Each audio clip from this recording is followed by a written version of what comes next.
पिछले वीडियो में आपने पार्ट 6 पढ़ा था वीर बालक अर्जुन सिंह। आज हम लोग पार्ट 7 पश्चाताप पढ़ेंगे।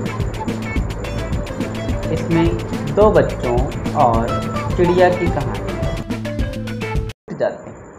तो चलिए जानते हैं पूरी कहानी। सचिन के घर की खिड़की के छज्जे पर चिड़िया ने अंडे दिए थे। सचिन और उसकी बहन रागिनी चिड़िया को वहाँ रोज़ आते जाते देखा करते थे। चिड़िया को वहाँ बैठे देखकर दोनों को इतना मज़ा आता था कि उन्हें जलपान में दूध और इमरती की सुध नहीं रहती थी। धीरे धीरे चिड़िया की दिनचर्या में परिवर्तन आने लगा। वे अपने घोंसले में अधिक देर तक रुकने लगी। सचिन और उसकी बहन रागिनी के मन में विविध प्रकार के प्रश्न आते थे कि कहीं चिड़िया बीमार तो नहीं है, चिड़िया का घोंसला कैसा होगा, चिड़िया ने अंडे तो नहीं दिए हैं, अंडे कितने होंगे, उनका रंग कैसा होगा। इन बातों का जवाब देने वाला कोई नहीं था। मम्मी को घर के काम धंधों से न फुर्सत थी और न पापा को पढ़ने लिखने से। दोनों बच्चे आपस में ही सवाल जवाब करके संतुष्ट हो लिया करते थे। रागिनी कहती, क्यों भैया, बच्चे अंडे से निकलकर फुर्र से उड़ जाएंगे। सचिन विद्वानों जैसे गर्व से कहता, नहीं रे पगली, बगैर परों के निकले बेचारे कैसे उड़ेंगे। रागिनी, बच्चों को क्या खिलाएगी बेचारी। सचिन इस पेचीदा सवाल का जवाब कुछ नहीं दे सकता था। इसलिए 3-4 दिन गुजर गए। दोनों बच्चों की जिज्ञासा दिन प्रतिदिन बढ़ती जाती थी। वे अंडों को देखने के लिए अधीर हो उठते थे। उन्होंने अनुमान लगाया कि अब जरूर बच्चे निकल आए होंगे। बच्चों के चारे का सवाल अब उनके सामने आ खड़ा हुआ। चिड़िया इतना सारा चारा कहाँ से लाएगी। इस मुसीबत का अनुमान लगाकर दोनों बच्चे घबरा उठे। बच्चों ने छज्जे पर अनाज रखने का फैसला किया। रागिनी, क्यों भैया, बच्चों को धूप न लगती होगी। सचिन ने कहा, तू सही कह रही है, इधर तो मेरा ध्यान ही नहीं गया। धूप से उन्हें प्यास भी लगेगी, ऊपर कोई छाया भी तो नहीं है। अब पानी की प्याली और कटोरी में थोड़ा चावल रखने का प्रस्ताव बन गया। छाया करने के लिए कपड़ा कहाँ से आए, फिर ऊपर बगैर छड़ियों के कपड़ा ठहरेगा कैसे, और छड़ियाँ खड़ी होंगी कैसे। सचिन बड़ी देर तक इसी उधेड़-बुन में रहा। अंत में उसने यह मुश्किल भी हल कर दी। वह रागिनी से बोला, जाकर कूड़ा फेंकने वाली टोकरी उठा लाओ, मम्मी को मत दिखाना। रागिनी दौड़कर टोकरी उठा लाई। टोकरी को एक टहनी से टिकाकर बोला, देख ऐसे ही घोंसले पर इसकी आड़ कर दूंगा। रागिनी ने दिल में सोचा, भैया कितने समझदार हैं।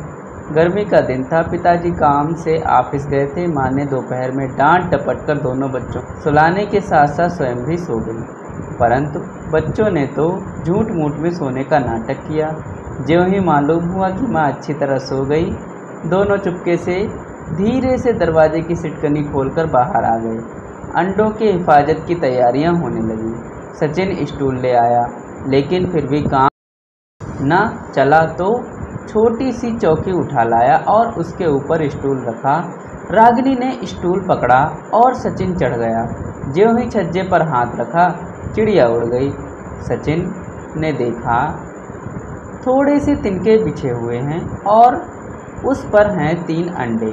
रागिनी ने नीचे से पूछा, कैसे हैं बच्चे भैया। सचिन, 3 अंडे हैं, अभी बच्चे नहीं निकले हैं। रागिनी, जरा हमें दिखा दो भैया, कितने बड़े हैं। सचिन, दिखा दूंगा, पहले जरा चिथड़े नीचे बिछा दूं, बेचारे अंडे तिनके पर पड़े। रागिनी दौड़कर पुरानी धोती फाड़कर एक टुकड़ा ले आई।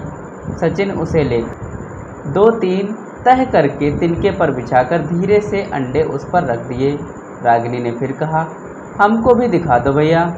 सचिन, दिखा दूंगा, पहले भी तो दे दो, थोड़ा छाया कर दूं। रागिनी ने टोकरी दे दी। सचिन ने उसे एक टहनी से टिकाकर छाया कर दिया और फिर पानी की प्याली और चावल के दाने भी रागिनी से मांगकर रख दिए। तब रागिनी ने कहा, अब तुम उतर आओ, मैं भी देखूंगी। सचिन ने कहा, बुद्धू मत बनो, जल्दी से स्टूल रखो, चौकी रखो, माँ जागने वाली होगी, हम लोग पकड़ लिए जाएंगे, मैं तुम्हें कल दिखा दूंगा। दोनों ने सामान रखा और चुपके से दरवाज़ा खोलकर सो गए। 4 बजे अचानक रागिनी की नींद खुली। दरवाज़ा खुला हुआ था। वह दौड़ी हुई कार्निस के पास आई। ऊपर देखी तो टोकरी का पता न था। संयोग से उसकी नज़र नीचे गई और वह उल्टे पांव दौड़ती हुई कमरे में जाकर जोर से बोली, भैया अंडे तो नीचे पड़े हैं, बच्चे उड़ गए। सचिन घबरा कर उठा। बाहर आकर देखा कि तीनों अंडे टूटे नीचे पड़े हैं और उनसे कोई चूने सी चीज़ बाहर निकल आई है। पानी की प्याली भी टूटकर नीचे पड़ी है। दोनों बच्चे जब तक कुछ समझ पाते, उनकी माँ हाथ में सोटी लिए बोली, तुम दोनों धूप में यहाँ क्या कर रहे हो? रागिनी ने कहा, माँ चिड़िया के अंडे टूटे पड़े हैं। माँ ने आकर टूटे हुए अंडे को देखा, गुस्से से बोली, तुम लोगों ने अंडों को छुआ होगा। अब तो रागिनी को भैया पर जरा भी तरस नहीं आया और उसने कहा, इन्होंने अंडों को छेड़ा था माँ। माँ ने सचिन से पूछा, क्यों जी? सचिन भीगी बिल्ली बन खड़ा रहा। माँ, तू वहाँ पहुँचा कैसे? रागिनी, चौकी पर स्टूल रखकर चढ़े। सचिन, तू स्टूल थामे नहीं खड़ी थी। रागिनी, तुम्ही ने तो कहा था। माँ, तू इतना बड़ा हो गया है, तुम्हें अभी इतना भी नहीं मालूम कि छूने से चिड़िया के अंडे गंदे हो जाते हैं। चिड़िया उन्हें नहीं सहती। रागिनी ने डरते डरते पूछा, तो क्या चिड़िया ने अंडे गिरा दिए हैं? माँ ने कहा, तो और क्या करती? सचिन रोने सूरत बनाकर बोला, मैंने तो केवल अंडों को गद्दी पर रख दिया था माँ। माँ को हंसी आ गई, मगर सचिन को अपनी गलती पर कई दिनों तक पश्चाताप होता रहा। अंडों की सुरक्षा करने के प्रयास में उसने उनका सत्यानाश कर डाला। इसे याद कर वह कभी कभी रो पड़ता था। इस कहानी से आपको क्या शिक्षा मिलती है? कि चिड़िया के अंडों को हाथ नहीं लगाना चाहिए। शब्दार्थ: छज्जा, खिड़की पर बाहर की तरफ बना छज्जा। जिज्ञासा, जानने की उत्सुकता। तरस, दया, उधेड़बुन, सोच विचार में। हिफाजत, सुरक्षा, अचानक, एकाएक। पेचीदा, कठिन, अफसोस, दुख। भीगी बिल्ली बन, यह एक मुहावरा है जिसका अर्थ है अत्यंत डरा हुआ। अभ्यास कार्य: निम्नलिखित प्रश्नों के उत्तर दीजिए। सचिन और रागिनी के मन में अंडों के बारे में कैसे कैसे प्रश्न आते थे? सचिन और उसकी बहन रागिनी के मन में विविध प्रश्न आते थे कि कहीं चिड़िया बीमार तो नहीं, चिड़िया का घोंसला कैसा होगा, चिड़िया ने अंडे तो नहीं दिए हैं, अंडे कितने होंगे, उनका रंग कैसा होगा। वे आपस में ही सवाल जवाब करके अपने को तसल्ली क्यों दे दिया करते थे? क्योंकि इन बातों का जवाब देने वाला कोई नहीं था। मम्मी को घर के काम धंधों से न फुर्सत थी और पापा को पढ़ने लिखने से फुर्सत नहीं थी। सचिन ने कपड़े की गद्दी बनाकर उस पर धीरे से अंडों को क्यों रखा, जिससे अंडे सुरक्षित रहें और टूटे ना। उन्होंने छज्जे पर दाना पानी किसके लिए रखा? उन्होंने छज्जे पर दाना पानी चिड़िया और उसके बच्चों के लिए रखा। अंडों की सुरक्षा में उनकी क्या नासमझी थी? अंडों की सुरक्षा में उनकी यह नासमझी थी कि उन्होंने चिड़िया के अंडों को हाथ से छुआ था। उन्होंने चिड़िया और अंडों को छाया कैसे दिया? उन्होंने टोकरी को एक पतली सी टहनी से टिकाकर चिड़िया और अंडों को छाया दी। विस्तार पूर्वक इन प्रश्नों के उत्तर दीजिए। सचिन और रागिनी की जगह पर अगर आप होते तो अंडों के बारे में क्या अनुमान लगा? इसका उत्तर आप अपने आप लिखेंगे। खाखंड, इस पाठ में गर्मी के दिन की चर्चा है। अगर सर्दी व बरसात का दिन होता तो अनुमान लगाइए सचिन और रागिनी क्या क्या करते? इसका उत्तर आप अपने आप लिखेंगे। गाखंड, दोनों चिड़ियाँ अपने अंडे गिराकर वहाँ फिर क्यों नहीं आईं और फिर कहाँ गई होंगी?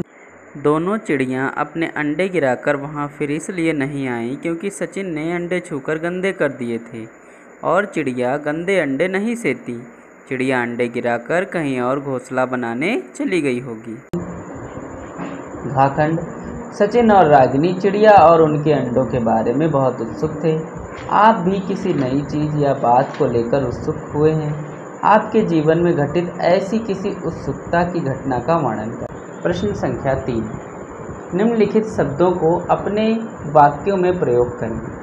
सुरक्षा। वाक्य प्रयोग, सैनिक हमारी सुरक्षा करते हैं। खा खंड, तसल्ली। आम देखकर हमें तसल्ली नहीं होती। उधेड़ बुन। सचिन इस उधेड़ बुन में था कि चिड़िया कहीं बीमार तो नहीं है। एकाएक शेर आ गया। प्रश्न संख्या 4, अच्छे बच्चे, तीखी नमकीन, छोटा अंडा। रेखांकित शब्द बच्चे, नमकीन और अंडे ये अच्छे, तीखी और छोटा की विशेषता बता रहे हैं, है ना। ये बच्चे कैसे हैं? अच्छे, नमकीन कैसी है? तीखी, और अंडे कैसे हैं? छोटा। ठीक है, अंडा छोटा है। ठीक है, तो ये सब क्या है? विशेषता है इसकी। ऐसे ही आप भी 6 विशेषता बतलाने वाले शब्दों को संज्ञा शब्दों से जोड़कर लिखें। विशेषता बतलाने वाले शब्द विशेषण कहलाते हैं। प्रश्न संख्या 5, निम्नलिखित वाक्यों को शुद्ध करके लिखें। काखंड, 3 अंडे हैं, अभी बच्चे नहीं निकला है। ठीक है, तो क्या होगा? 3 अंडे हैं, अभी बच्चे नहीं निकले हैं। ठीक है, ये आपका वाक्य है। खाखंड देखिए, रागिनी स्टूल पकड़ा और सचिन उस पर चढ़ गए। क्या बनेगा वाक्य? रागिनी ने स्टूल पकड़ा और सचिन उस पर चढ़ गया। काखंड, अंडा तो नीचे पड़े हैं, बच्चा उड़ गए। इसको कैसे शुद्ध करेंगे? अंडे तो नीचे पड़े हैं, बच्चे उड़ गए। ठीक है। प्रश्न संख्या 6, इनके बहुवचन बनाएं। टोकरी, टोकरियाँ, चौकी, चौकियाँ, दरवाज़ा, दरवाजे, खिड़की, खिड़कियाँ, माता, माताएं, छज्जा, छज्जे। अगले वीडियो में आप पाठ स्वच्छता पढ़ेंगे।